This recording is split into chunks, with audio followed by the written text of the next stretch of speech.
Welcome to E360 TV, the live streaming and on-demand destination for influential voices and enlightened audiences. We offer trending, grassroots, and purpose-driven content across a diverse range of interests. E360 TV is more than just watching programs. We offer the ability to interact with live shows connecting audiences to real, authentic influencers and storytellers while streaming to millions of devices.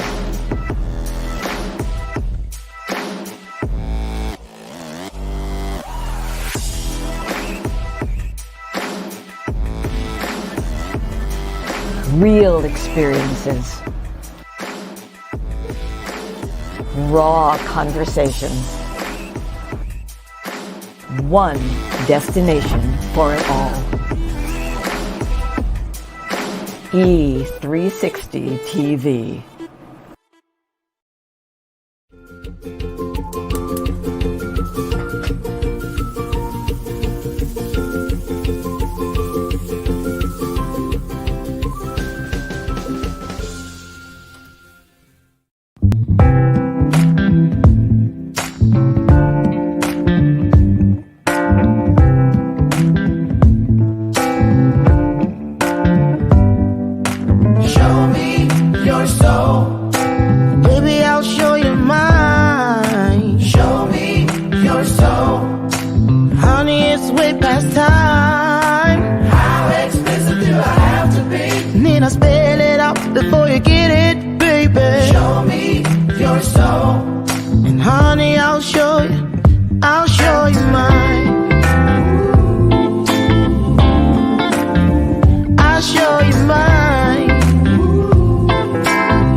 Good morning.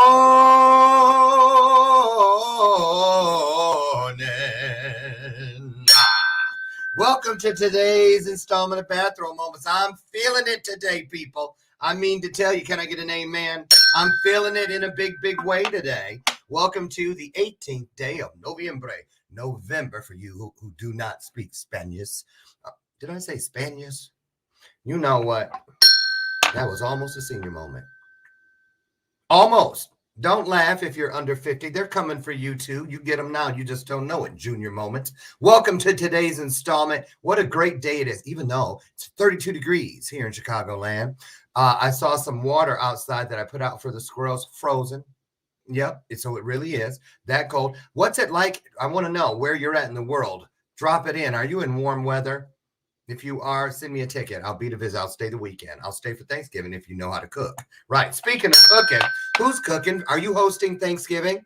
We usually do, but we're not this year. My husband and I are actually going over to our friend Margaret, who just bought a new house. She moved in this past weekend, and we are going to be there. There'll be 8 of us at her house. That'll be nice. And I just get to make a couple little dishes to take. And then we are, of course, making the full spread, freezing it, and mailing it overnight to my in-laws in Michigan so that they don't have to do anything because we usually host them. So I want to know what your plans are. It's a different kind of year, you guys. I know a lot of people were telling me that they've got separate houses going on this season. There's the vaccinated house and the unvaccinated house. And there are the kids. I said, well, what about the kids and stuff? You know, the little table. Remember when you had to sit at the little person's table? Do you remember that? I couldn't wait to get old enough to get up to that big table, right? Even if I was sitting on telephone books. Yes, I've been alive since they had telephone books. Remember those? Telephone books, telephone booths, remember? So anyway, yeah, gonna be a different kind of thing, but hey, a lot better than this time last year, right? Okay, so welcome to today's show. A lot going on. Did you guys watch any of the? I didn't, but I tried to get some recaps. And I'm speaking of yesterday. You know, we had the three experts in the house: Tim Chung, Tracy Randolph, and Dominique Rivera. They were here, and we spent a little time speaking with you all. We shared what we thought about the Rittenhouse trial in the third day of deliberations today. So much going on. Keep an eye on that. A lot going, a big protest today. I think they said 100 ministers are converging on that courthouse. Just pray for healing. We want to pray for peace and understanding, continuity between the races. Okay, let's keep that up there. There's the bell of purpose. That is not a gimmick. That is not just a little showpiece. That is a reminder. The bell of purpose is an opportunity, people. Listen up. Why? Because just like this bell, the truth has a ring to it. Hear that? Yeah. And so when I hit the bell, when I ring it, it's to let you know there's some truth out in the middle of the road. Back your car up, open the trunk, pop it. I'll throw it in if you don't want to get out. Just take it with you. You'll be glad you did. We have illuminated conversations here on Bathrobe Moment, which means it is a two-way feed, right? Don't just sit there. Get involved. Be active. Be proactive. Share and pour into the conversation, won't you? We need you a lot more than you think. And so if we could get you to be proactive, share this out to somebody that you love and you care about. We got a great guest here today, Julie KACZOR. KACZOR rhymes with taser. I had a mnemonic device. Lord have mercy. Julie KACZOR is here. Met her at my local health club where I go. Her husband, Steve. Remember I told you guys I started that class with the older guys and Karen. I called her Corporal Karen. The one was like, I help, 3, 4, I help. Yeah. Steve is and her husband Steve is in that class with me every Monday morning. And his mat is always across from mine. He thinks I don't see it, but I know that he's always looking over there like, because he works with this trainer like multiple days a week. I can only handle her once, but I'll see him over there lift his stuff, looking over like, yeah, yeah. So look how easy I make it look. Yeah. And I'm like, I got your number, Steve. So I got his wife here today so she can tell us some secret. I need to know where his Achilles heel is. That's what I need to know. You got a bad back, pancreas. I'm just saying, whatever. I want to know because I'm sitting right next to him next week. I ain't scared of you, Steve. So anyway, you guys, I'm so glad that Julie's here. What a woman. Let me tell you a little bit about her. Do I want to go there right now? Let me see. I got one more minute of monologue. Oh, Power of We. Head over to powerofwesymposium.com. Tickets are moving. When the team said, let's put the tickets out 5 months early, I was like, what? We usually start the tickets like 2 months before the event, which is April 28th at the beautiful Stan Mansion in downtown Chicago, Logan Square. 250 of Chicago's greatest youth ambassadors from some of the not so greatest neighborhoods will be there so they can pour into us, let us know what's going on in their world, but also for us to pour into them. We want you to be there. Go to Eventbrite and type in Power of We Symposium 2022 and you'll find it, or just simply head over to either my website, LorneMichaelsHarris.com, or the Power of We, just powerofwesymposium.com, and grab your tickets today. Trust me, we're going to sell out. We always do. We always do. We make history up in there last year before last because of COVID when we were in Atlanta. As you guys know, many of you know, maybe you don't. It was about 6 months after that when we were summoned to New York City to the General Assembly of the United Nations, where they gave us the Power of We. They gave us their GEM Award, GEM, for Global Empowerment Movement. Now, if that ain't a blessing, if that ain't a divine blessing, I don't know what is. Can I get an amen? All right then. So, Miss Julie, get ready. Because if you haven't climbed a mountain or rode a bicycle backwards around Manhattan or something, you're going to feel like a slacker next to her. I'm just telling you. She's married to her wonderful husband, Steve, which I mentioned. get this. She's a mom of 5 wonderful adult children. She lives right here in my town, Naperville, Illinois. And she spends a lot of time, she says, in Colorado. Now, Julie's been a real estate broker for 27 years. She has, is that a typo? Julie, for real? Is that, okay, 6 zeros means a million. So $800 million in career sales? Dang. She's in the top 1% of agents in the Chicagoland area and top 5% of agents nationwide. She's one of the 100 most influential real estate agents in the state of Illinois. Now, that's just during work hours. What's she do when she hangs her work clothes up? She is an age group, long distance, triathlete, Ironman. How you going to be an Ironman and you a female? Explain that to me. I'm kidding. I'm just saying. Oh, or do you identify with Iron Man? I'm kidding. Okay. Age group, long distance, triathlete, Iron Man. I can't wait to get into that, which is actually a 2.4 mile swim. Lost me at that one. 112 mile bike. Clearly another typo. 26.2 mile run. Oh, I got to catch my breath just from reading it. And get this, she is an Ironman World Championship finisher, not once, but twice, and is competing in the 2022 competition for number 3. She has a strong work ethic and a strong understanding, and she considers herself an empath. So, right? So I told you, get up. You need to get up and, do something. Get canonized in the next couple minutes, something. But we're going to find out her secrets and find out how she gets all this done and still manages to look camera ready so early in the morning. Guess what? First timer, put your best face forward. Get into this. Put some hearts on the screen right now. Share this broadcast out right now. And let's put on our nice faces as we bring to our stage. First timer, Julie KACZOR. Rhymes with taser. And then Mater. You're so lucky you didn't go to school with me, even though we graduated the same year, because I'd have teased you with that name. I'd have come up with some good ones. Julie Taser. Oh, Julie Razor. I'm just kidding. Okay.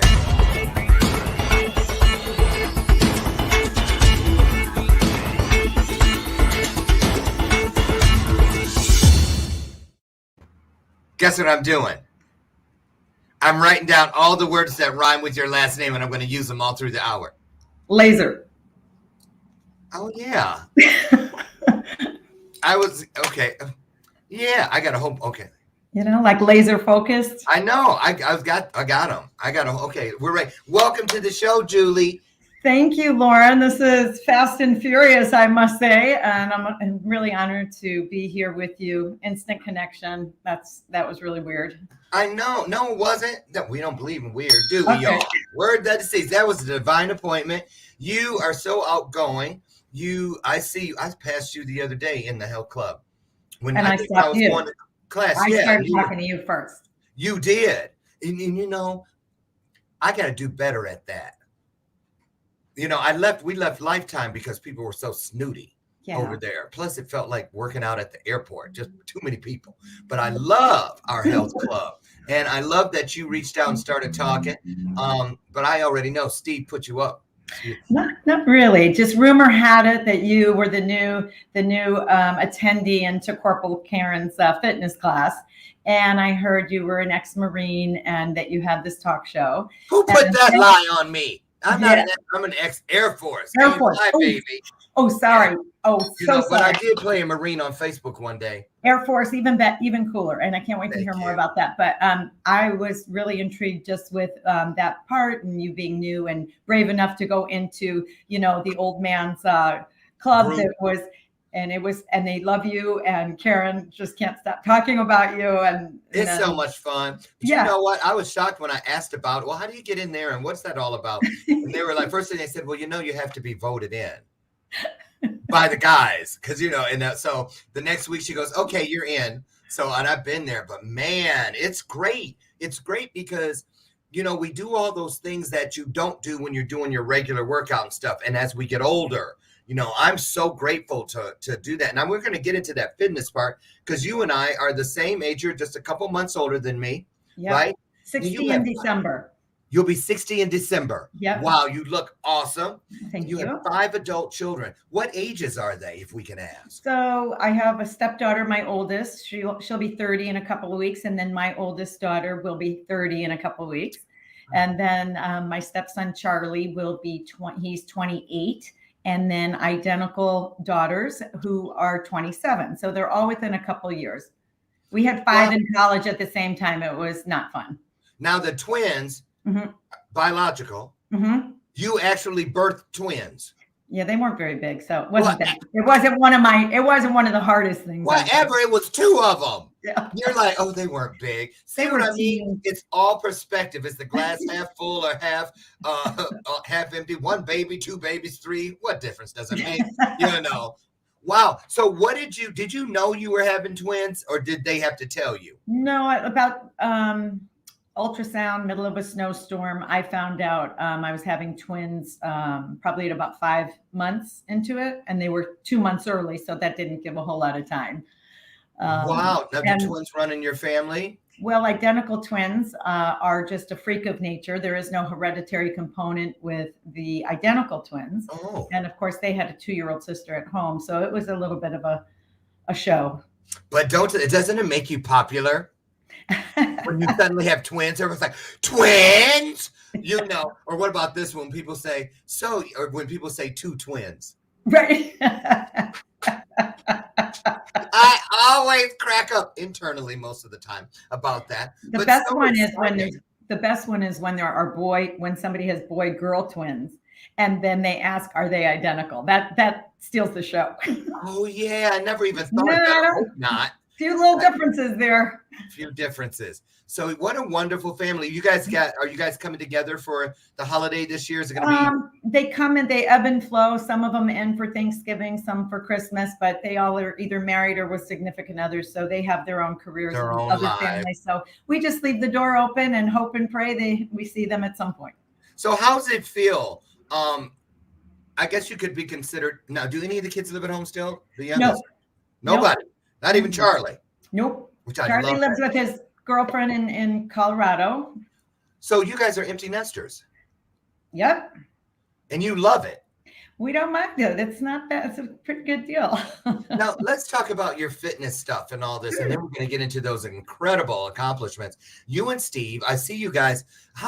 Now I know Steve goes like 5-6 days a week. I go 5, and I see him every day. Yeah, he just drank the Kool-Aid for sure, because this is a guy that never worked out. And I'm really proud of him because I knew Karen from the health club, and I signed him up one year for Christmas into her bicycle class. And he was very upset with me. He was very introverted. He didn't like to talk to anybody. Didn't really have, any friends there. And I signed him up, and he moaned and groaned until he got to the class, and then he went back, and then he was hooked.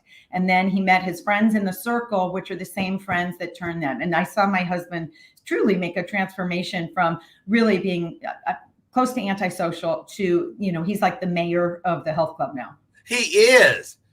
And he is. If I ever want to know who someone is behind that mask, I'll go over to him. He's like the Julie McCoy. Remember her from the Love Boat? Right. Right. He's like the Julie McCoy of the health club. Right. Oh, that's so-and-so. She'll meet you out on the promenade deck. So, right. So that's really saying, now you, have you always, like when you were in high school and stuff, were you in sports? And how did that all Well, I was very confused in high school. We'll go there later. But my mother's side of the family had the athletic genes. So my uncles played professional tennis worldwide. They were ranked in the circuit on the pro tennis tour, and played with all the famous guys, John McEnroe, the coach, Ron Lundell, all, so they were coaching and playing tennis. And my grandfather, Joe, had the first indoor clay tennis courts in the country outside of country clubs, the ones that are under the metal roofs where everybody could go play. Yeah. And so clay courts were a big thing. So and my grandmother was, tap dancing at 80, playing tennis with people 30 years younger than her when she was, 75 to 80. So that always intrigued me, so athletic ability, energy, probably a little hereditary, but channeling it is a whole nother story when you don't know how to start or channel it, or it could have, this same energy could have been diverted somewhere else that probably would have been very bad. Yeah. And I remember when they were talking about you in the group, in the circle, because you were off at some big race not so long ago, like a month or so ago. Ironman, Indiana. So that was the one, and they were like, "How'd she do?" And da da da da da. And I thought they were talking about one of Steve's kids. Oh. And then someone told me it was you. So talk about that. What was that like? How do you? You're going to do one in 2022. Have you started training for it already? Tell us about this and why you do it. Yeah, how much of it is for the physicality and how much is for the mental? That's a really good question, Lauren. To back up a little bit, why I do it and how I feel like when I'm doing it. I always like this. For me, it's solitude. And I think originally I never had the confidence to do anything. And then as you stay the course and you continue, you're like, okay, I kind of like this. And it was fun getting together with people and cycling in different areas. And then you start having a lot of alone moments when you are long distance on a bike, sometimes hours and hours, or in the pool for an hour and a half. I train with no music because mentally just none at all. Sometimes I ride 6 hours inside and I won't put any music on. And so mental toughness. You ride a bike in the house or wherever for 6 hours straight? Yeah. A lot of food, a lot of calories you have to bring. Got to keep with eating. No music? Well, one of the things, I've learned because I'm a seasoned athlete now is that there are other ways besides just winning a race. So mental toughness, nutrition, the transition areas. So, you may not be the fastest swimmer, the fastest biker, or the faster, but if you can put the efficiencies together in there, or you can sustain better position without entertainment or moving around. So, I found a lot of like tricks of the trade, which is making my craft a little bit more fun. And, given my age, I'm always just completely surprised how many women in my age group are still completely athletic. And it's so inspiring because I know what I do in the course of the day. And then I'm like, there's more of me. That's just terrifying. Right. So when you're at these competitions, what's the oldest woman you've seen competing? Probably there was somebody in the 80 to 84 age group. And then the last one, the oldest guy was 75 to 80, and he's going to be in Hawaii. Usually I'm getting towards the end of the age group, but I'm still surprised people show up and finish. And there are time restrictions. You can't just go like a regular race and finish when you want. If you're not out of the water or off the bike, at a certain time, they pull you off the course because of safety. It's a very taxing on your body, course. So this 80-year-old woman, 80 something, does she do the same 2.4 miles, yes, 112 on the bike and the 26 point? Are you serious? Yeah. So Ironman, a full distance Ironman is always that distance, no matter what. There are half Ironman distance, there are Olympic distance, there's sprint distance, and super sprint. So the longer distance is just completely different training. It's a lot. So take us through a usual now. Okay, so you just finished one like a month ago, right? Mm-hmm. When will you, or have you already started preparing for the next one? Does it never stop? Are you always on? No, I stopped. I took a month off and just had some fun, got out and ran a little bit, but no watch, got in the pool just for fun. So I could take a complete month off. And now I'm back to what I call base training, which is trying to be normal. I run the turkey trot with my family, and I'll do a little bit of bike, but nothing really long and nothing really hard. So I'll work out with Karen a little bit. That's our trainer, and she'll get my legs and my muscles back into shape, because after the long months and months of Ironman training, you lose some of your muscle, believe it or not, because there's not enough time in a day to work out with weights when you're on your bike 6 hours and you're running for hours. And yeah. How do you have time to sell all these properties? Well, what do you tell your clients? Oh, I'll meet you over in Dundee. I do it. I'm starting off now on my bike. I do it all before and after work, and on the weekends. I arrange my schedule. I wake up at 4 a.m. Monday through Friday at some kind of gym by 5. Sometimes I do a double workout. I can work out from 5 to 6, and then I can throw a swim in there from like 6:30 to 7:30, still get home and make it to work. I'm very diligent about trying to get here. In the wee months right before an Ironman race, there's 2 workouts a day. So I have to plan, not every day, but I have to plan my work appointments around my workout appointments. So at the beginning of the week, I just strategize when I'm available for appointments. And I always have those with me. So when I'm talking to a client, I can say, can you meet here, here, here, here? And usually it works out. So Julie, do you feel 60? No, not at all. What do you feel when you say, my body feels just like it did at fill in the blank? I feel pretty lucky that I don't have any injuries. I feel probably like I'm in my mid 40s to late 40s. There are times, especially when I took that month off, and I think when you stop moving, you start feeling it a little easier, but you gotta keep moving and the muscles engage. My grandmother always said, just keep moving, just get off the couch. That's what that's exactly right.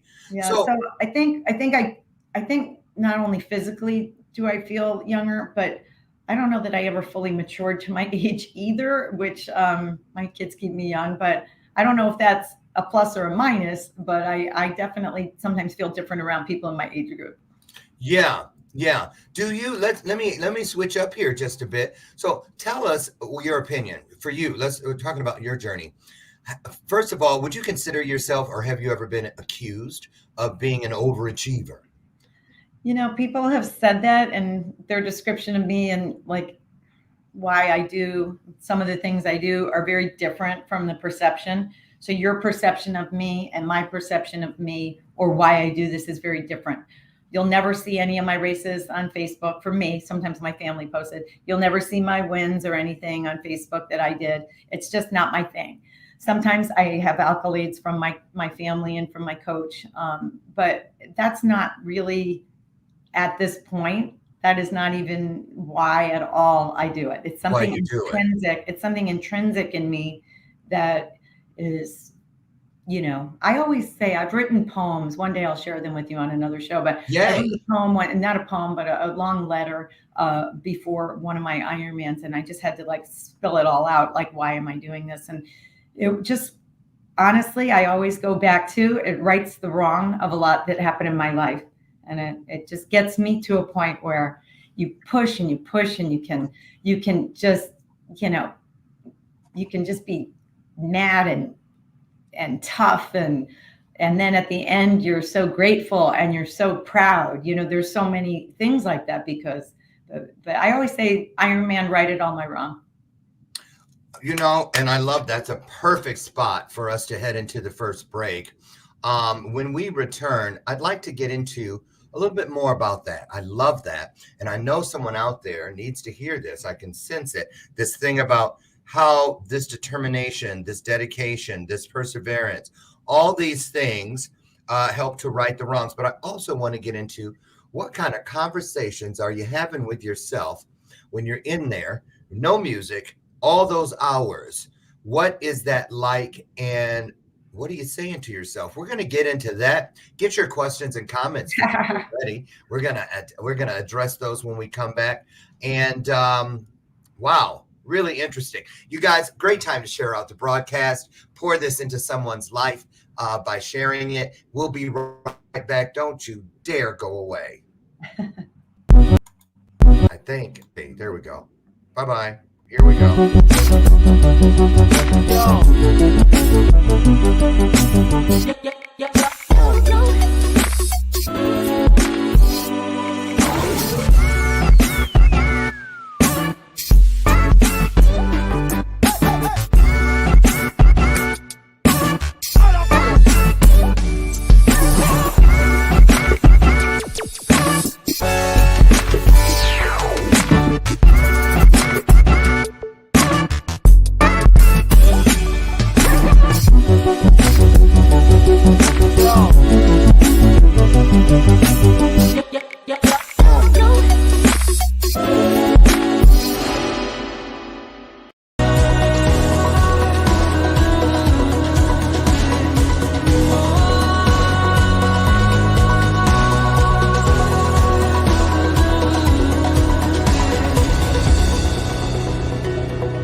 righty, welcome back to today's installment of Bathrobe Moments. We're in the middle of the mix with my guest today, Julie KACZOR. And before we bring Julie back in, a couple of things you saw there.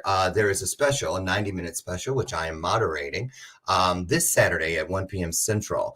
I wanted to put something together to talk about all that's going on with the vax, no vax, the supply chain issue, truckers walking off the jobs, all of this stuff that's going on. And so we have Lee Dundas, one of the most noted human rights attorneys in the country, coming to be on the panel. Jason Cisneros of Anton J. And Tim Ray from the Awaken Atlanta show down in Atlanta. And his partner will be here. And we're going to have a 90-minute conversation about what's going on out there. And so if you are interested in learning more about this whole thing, tune in. There'll be more on my pages. Keep your eyes open starting later today. And then also, of course, you saw The Power of We. Head over. I already told you, get those. April 28th is your date for that. And then P3, my new program, which begins in January. There's going to be a total of 8 people inside this program. 5 seats are left. If you're interested in knowing more, come and watch be a part of, you don't watch, it's interactive, a free 90-minute preview. The next one is November 30th at 7 p.m. Central Standard Time. Head over to my website, laurenmichaelsharris.com. Click the blue button at the top and reserve your seat today. Also, you were looking for a better choice for healthier things. We're talking a lot about health and wellness today with Julie. So I ditched the Diet Coke about a year ago, started picking up this V8. This week, I am trying the low sodium. The only difference, it seems a little thinner than the traditional V8 when you drink it, but it still has 60 calories, which is a win. It is still 2 full servings of vegetables, and it is still 100% pure vegetable juice from concentrate. Easy peasy to find. Head down your local grocer's juice aisle, and you'll find it at My Jewel. It is right next to the Kool-Aid boxes. Who knew? Delicious. Tastes just like candy. Thank you, Lucy. I stole your line. Okay, Julie, welcome back. So before we went to break, you said it. It's almost like a mantra. You said the Iron Man righted your wrongs. And of course, this is a safe space, but we want people to feel comfortable with what they're talking about. And you mentioned it. So can you give us a little insight? What did you mean? What does that mean to you? Because somebody out there is looking for that magic wand that they hope can help right their wrongs. Well,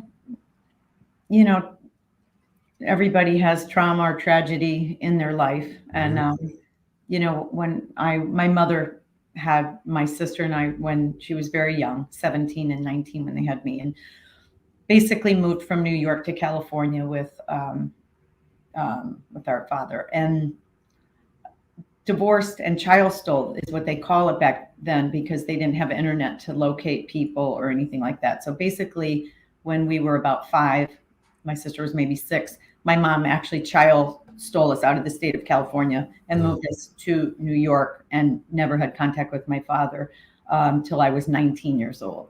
So, wow. Yeah. So inadvertently, she married just not a great guy. He was a bad egg in high school. My grandparents deterred her. Then she ended up back with him, and he, unfortunately, was my stepfather.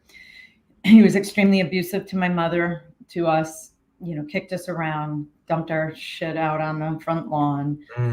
He was just a bully and a narcissist, and he was a bad egg.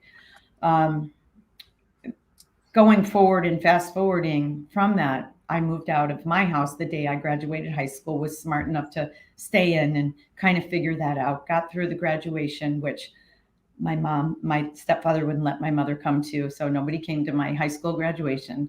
And I just packed up and moved out. I ended up, I'll fast forward through that. My sister had been kicked out when she was 16. She was a couple of years older than me. So now we were just out on our own. As I went forward, I managed to get myself a job in a shoe store. I was really good at selling shoes, and I put myself through community college in Miami. And then lo and behold, in the day, I also was working in a bar to make some extra money. And one of my customers came in, and she worked for a travel agent, and we got talking. And the next thing I knew, I was a flight attendant. So I started being a flight attendant, flew all over and this and that. Early into when I was 24, I found out my mother had been murdered in Ocala, Florida. What? So I kind of knew my stepfather had something to do with it because he had called me the week before her murder and said that there would be a bloodbath and that this and that. And he basically said everything in that you just knew wasn't going to happen. I actually called the police. And at that point they said, well, there's nothing we can do right now because she's not like actually a missing person yet. It hasn't been long enough. And a week later they found her body. That's kind of that whole chapter of, and 2 years after that, my younger sister committed suicide because of the trial with my mother. So it was just kind of like a series of unfortunate events. I was already out on my own and, just kind of clawed my way from, not turning into, the bad road. I tried to take the high road, but it was close. I was walking in both shoes. I was, Yeah. I looked great on the outside. I was a flight attendant. I was this same thing, even from high school. I always played both the roles, but it was tough inside because I couldn't figure me out. But anyway, you go forward and you get married and you have your beautiful children. And the marriage, unfortunately, my husband, my children's father at the time, had a wicked disease. He was an alcoholic turned chronic alcoholic and took his life. So my children, unfortunately, had to experience something that, again, another death that would be unnecessary. Yeah. Now dealing with 3 children that are just high school and college age became, a nightmare. Lucky for me and for them and for our family, Steve and I got connected, and all the kids were basically the same age and managed to navigate a blended family. Mm-hmm. So Steve's the rock in the family, and I learned a lot from him, and he learned a lot from me. And so, the choice was, sink or swim. The choice with the kids were to parent right or have them experience what I experienced. So although they have to deal with their own demons, and they do a great job with that, I'm really proud of them. They take ownership and they work really hard. They're all professionals. It's just a lot of choice making. Like, I know I feel horrible today, but I just have to fake it till I make it. And little by little, your habits can take over. And that's how like Iron Man came into play. Like little by little, I didn't know I was going to like it, Mm-hmm. but I started learning and liking. I started getting good at something, and it was mine. And so that, that's kind of how that backstory is. And I never thought as an adult, I would be an Ironman athlete. I ran many, many marathons, which was a lot, less work. But the really great thing about this is all of my kids also saw a mom active, and I dragged them to the turkey trot. They hated going. It was cold out. It was miserable. And that was our tradition. Like, we're going to get out there as a family. And we still do that up till now, even as adults, whoever's in town. So that's, kind of the entwining of the backstory and the, my hobby, which is, swimming, biking, and running. So, I have a real empathy for, I don't know, Lauren, you're one of them. This sounds really crazy. I hope your listeners don't think this is nuts, but when I saw you, I felt like, I think that's my long lost brother. And I don't know. I knew. And I didn't even know anything about you except for you joined the men's class. And I only have an inkling of your story, and it's mind blowing, and I'll learn more, but I only have an inkling of it. And I'm like, oh, I get it. And it's really hard to find people to relate with, which is why it's so hard to have different types of friends, surface friends, going out to dinner friends. Yeah. And that's a great point that you're making. I get it. And I hear it. I hear it in your voice. I feel it in your spirit. And I want to say that because, Naperville here, it's one of those towns where wouldn't be surprised if you were to see Housewives of Naperville one day. Oh, yeah. It's there. Right, because it's one of those, community, you know what I'm saying, where a lot of it is about what it looks like and what cul-de-sac you live on and this, that, and the other. And how do you feel, Julie? And you know what I mean, as you navigate such transparent, you're in a vulnerable position because of the work you do. And here you are, putting all this out there in a place where, a lot of people are, looking and pointing and this and the other. But what is it, Julie, that you feel allows you to own your truths? Because, a lot of people feel they hold things that they had no control over as if they were the mistake. They made the mistake. They were the thing that was wrong. Instead of the person who was wrong. But where do you find your resolve? What is that ground that you stand on? Well, I think I've always really didn't find the resolve. I just really had two lives. I was, my life that people think they know, and my life. I wasn't so depressed. I wasn't suicidal. I wasn't anything like that. I had two lives. So, you think you know me, but you don't. And I'm okay with that. It's not your fault. I was okay with that because Pandora's box, once it's opened, it's pretty tough. So to be very truthful with you, certainly I couldn't discuss anything with my husband, but my daughter, Courtney, my oldest daughter, Courtney, had to do a lot of work with herself during COVID. She took on a challenge, and I'm very proud of that. But she helped me get brave enough to talk to her. And it was very, very difficult. But she was probably more instrumental than anyone, because it was kind of like, Mom, we're not, you can't get away from your kids, right? They're not going to let you slide by. So if she was brave enough to go do the work that she was doing, she brought me into a world, which she's a person that I can talk to and open up. So now, I don't feel like I'm labeled or anything like that. It's still pretty private. A lot of people don't know my background, nor do they need to. They have their own problems, and it's all relative to what they know. So right. You think yours is bad, well, theirs is bad too, even if it's not the same circumstances. Exactly. Everybody's got their own cross to bear. It's not poor me, it's poor everyone.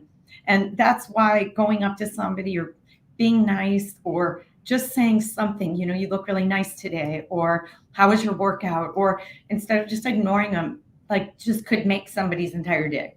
Do you think, Julie, do you ever think that some of the hardships, those incredible situations, I mean, just to have a parent murdered, I can't even, I buried two mothers and had 20 in between them, but it still doesn't give me any reference to what you have lived. Why do I get the feeling that you're right at the beginning of really sharing your story in hopes of others healing through it? You know what I'm saying? I think you're right.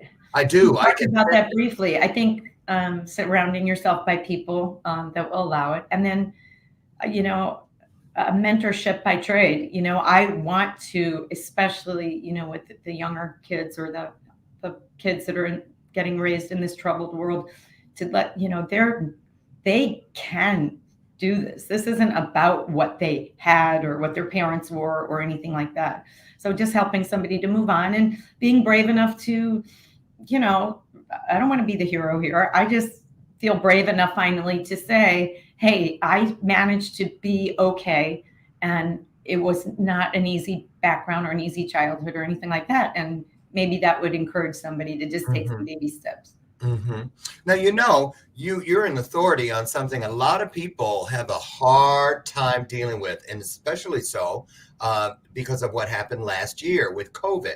And what I'm talking about is spending quality time, like Celine Dion sang, all by myself. Eric Clapton, all by myself. Right. I mean, I had to train myself, Julie, to spend time with myself. This is prior to COVID. And I chose Wednesday. Wherever I would go in the car, because back then, we had a lot of outbound stuff. I would no Sirius XM, no anything, just silence and me. And it was a challenge. Terrifying. You know, if here you sit on a bike for 6 hours, or you're in a pool swimming for hours, or running, what conversations, what are you saying to yourself? How do you occupy that megaphone that's constantly? Well, it's funny. Occupying time is actually a really good description of what we do. You know, typically in the pool, I don't think of anything. So that's my blank slate. That's just nothing. I don't think You're like on autopilot? Yeah, autopilot. I don't think of anything. Maybe I'll think of my stroke or not, you know, hitting my head on the wall, but I don't think about anything. Whereas on the bike, on the long bikes, I'll think of my mom. I'll think of people that I have lost. I think of people that have been disabled. And I think about like my manager's son who was in an accident and is wheelchair bound now, paralyzed. I just think about how he would love to have painful legs right now and how he would love to feel his legs, and how my mother got missed out. How could she die so young? She was young, you know, 15 years younger than me, and, you know, doesn't have the same opportunity. I put pictures on my bike so I can just look down either at my family or maybe somebody. I dedicate my races to different people. Wow. My mom, one time to Matt, so people that are usually in a worse, you know, in a bad situation that they have to persevere.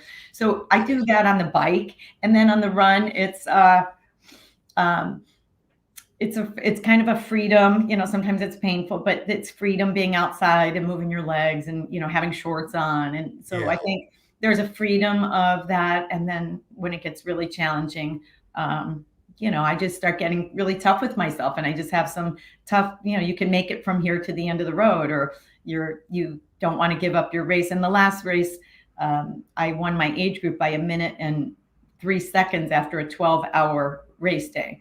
And my daughter came to mile 25 and she said, "Mom, you know, the other lady's only like 30 seconds behind you." And I sprinted to the finish line and fell down a few times because my legs were so shot. But I was like, I'm not losing this race in 30 seconds. Like, if I'm going to lose, let me lose by 10, 15 minutes. And so just that extra, you know, just when you think you can't, you can. Just when you think you're not fat, you're faster than you think you can. You're better than you think you can. And, you know, I've had to learn this. I mean, I never thought of me like that, but I have to remind myself, you're better than you think you are. You're faster than you think you are.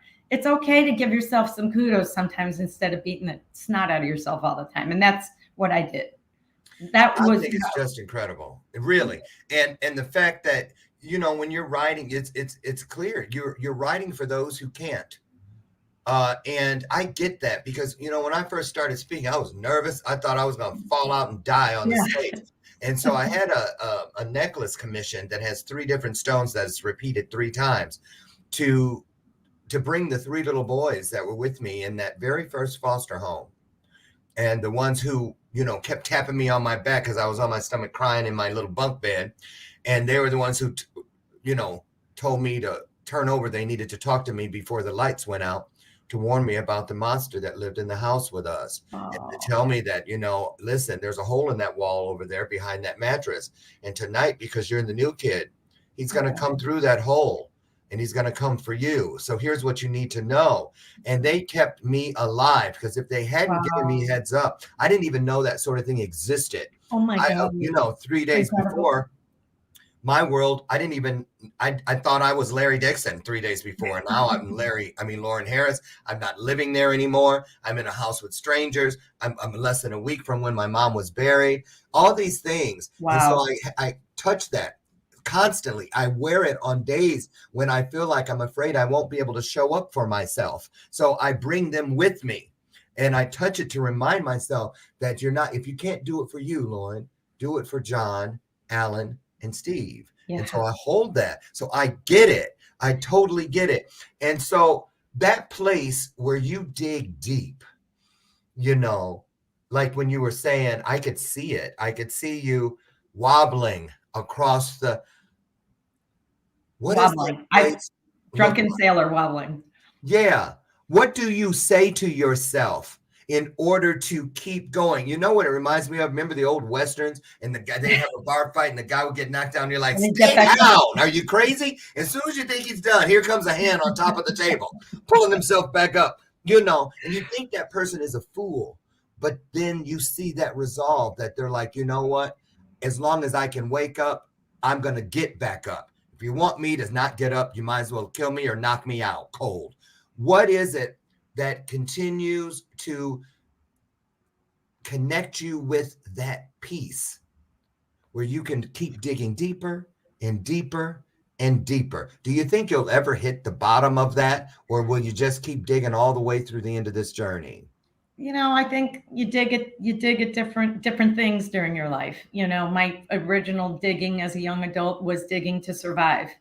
Nobody knew that. Digging to feel loved or you know, testing the waters at a young age with so many things, just to try to find that. Digging for approval, digging for you know, am I good enough? Digging for, you know, somebody to love me. And now digging, you know, I've dug, and there's benefits from digging. And the benefits are every time you dig, you get to look at yourself in the mirror and go, you know, I can't believe I did that. Or, you know, even though this may not be psychologically correct or anything, but I could say, you know, I'm proud of myself. But I'm not proud of myself because I'm cocky. I'm proud of myself because, I know this sounds crazy, but because I persevered, more of the pain that was in me, it's out. I got more out. Do you ever ask yourself, like with the situation with your mother? I bet you had conversations where you begged her to Begged get her. away Begged her. from that situation. Begged her. You know what, when you see women or you hear stories or you hear it on the news about these situations that don't end well, and it's almost like you know you can never forget this thing, what kind of a responsibility, or what do you feel inside for these women that you wish you could do something about? You know what I'm saying? I know Yeah, that's a I weird do. question, You know, but recently I had somebody, a woman who came to my office, and she came in and she said, you helped my mom and dad sell their home and buy their new one. You know, my dad has since passed. And I talked to her and she goes, you know, I'm in a very bad household. My twin boys are, you know, it's very bad. My husband hasn't been out of bed. It's depressed. He doesn't have a job. He just racked up $100,000 on my credit card. And she goes, and my credit's shot to crap, but you have a job. And I said, well, you know, I'd like to help you. We have some rental homes, and I can't really do anything different from you from my license law standpoint, because if I do one for one person, I have to do for the other. However, I could take the terms. If you can borrow money from somebody and pay me the rent up front, I will take you and I will help you build your credit back. But I need the money up front. And I didn't want to do that. But because I'm a licensed agent in the state of Illinois, favors don't work. That's discrimination against maybe somebody else that I wouldn't do a favor for. So we can't do that. So anyway, I'm really proud of this girl. So within a nanosecond, she borrowed money from her friend, her mom, and everything. And she paid me, and I got her into a safe house, and she moved her boys, and we sold her house. And the husband, who, you know, has to deal with his stuff, he wasn't the one I was worried about at that point. I met her little kids on the bikes, and they were just riding and being kids, but I knew their dark side was inside, and they couldn't have friends over, just like me. You couldn't have friends over. You were embarrassed. You know, there was just things. So anyway, I just called her the other day, and I said, you know, we said we were going to try to get your mom, who's now probably in her 80s, together. Maybe we could do it before the holidays. We could just meet at your house and have a glass of wine or something.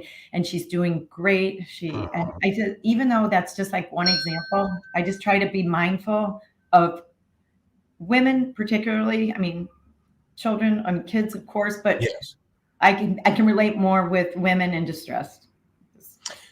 yeah, clearly. And you know what I love is because I see it, I get it. $800 million in sales. You know, that's a long time though. That's 27 years. That's 20 years. But you know what?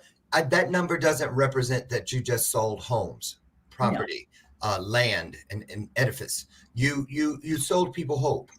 You gave people new opportunities to start again. There's so many stories inside of that figure And I know there are certain times that, things come back to you where people that have long faded away into the distance that you helped or had a part of, that still ride in the car with you. That, Yeah, I hope so. I think I try to do that now. I think age did me well in that arena. The ego is gone completely. And, anytime I can just, ask a little bit. It's amazing what you learn in the shortest amount of time about somebody. And yes, that's I an just love it. interesting game I play now. It's fun.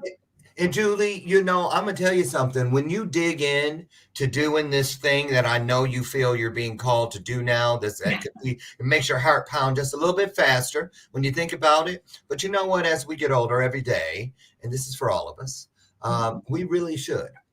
The promise says, "Seek and you shall find." Not you might, could, possibly.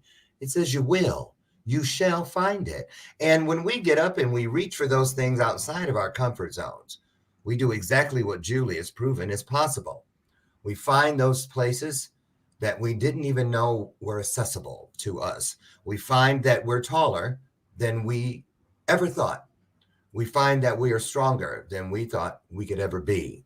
When you get up and you do what Julie does each and every day, no one says it's consistent. No one says it's easy. No one says she's perfect.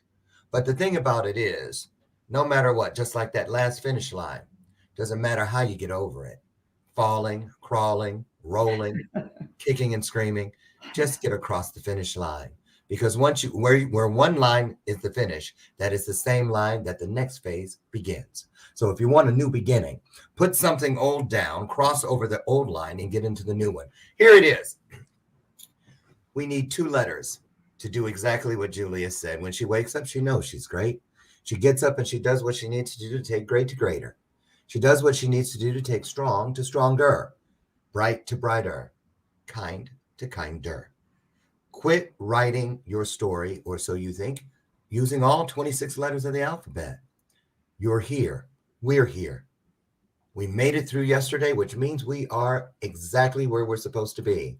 Find that E and that R, scoot it over to where you're at, and take everything to the next level. Just like Julie. Julie, I cannot wait until you write the book. I cannot wait to watch you on the stages, impacting lives. I can't wait to that symposium. I'm looking into all of that now. And Power of We, yes. Power of We. A lot of the people watching will be there. Oh, awesome.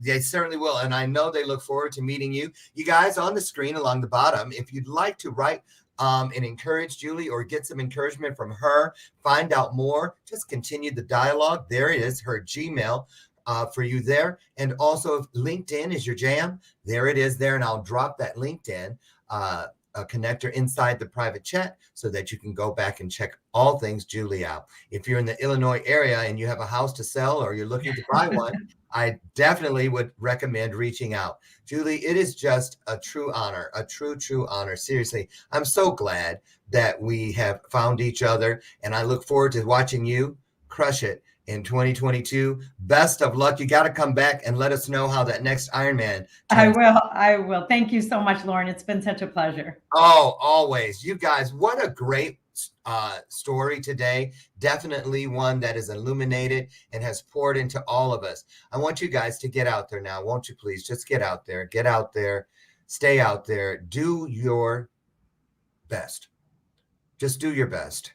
And trust me, once you do that, what is greater than all of us? You're better than you think you are. That's right. That's right. You guys, thank you for joining us. Meet me tomorrow morning out front on the front porch at 9 a.m. 9 a.m. Lord Jesus. Eastern. 9 a.m. Eastern, 8 a.m. Central. My guest tomorrow, interestingly enough, are you ready? His name is Jason Johnson. He is a film producer who has chosen for the last, I think, 5 or 6 years to live in a van.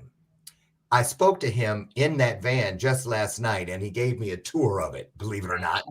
And he is, doing movies left and right, but there's a reason he's in that van, and you're going to find out why tomorrow morning on our next installment of Bathrobe Moments. I'm Lauren Michaels Harris. Get out there and be the best you can be, but be even greater. to someone else. Julie, love you dearly. See you at the health club. Thanks so much. See ya. All right. Bye-bye, you guys.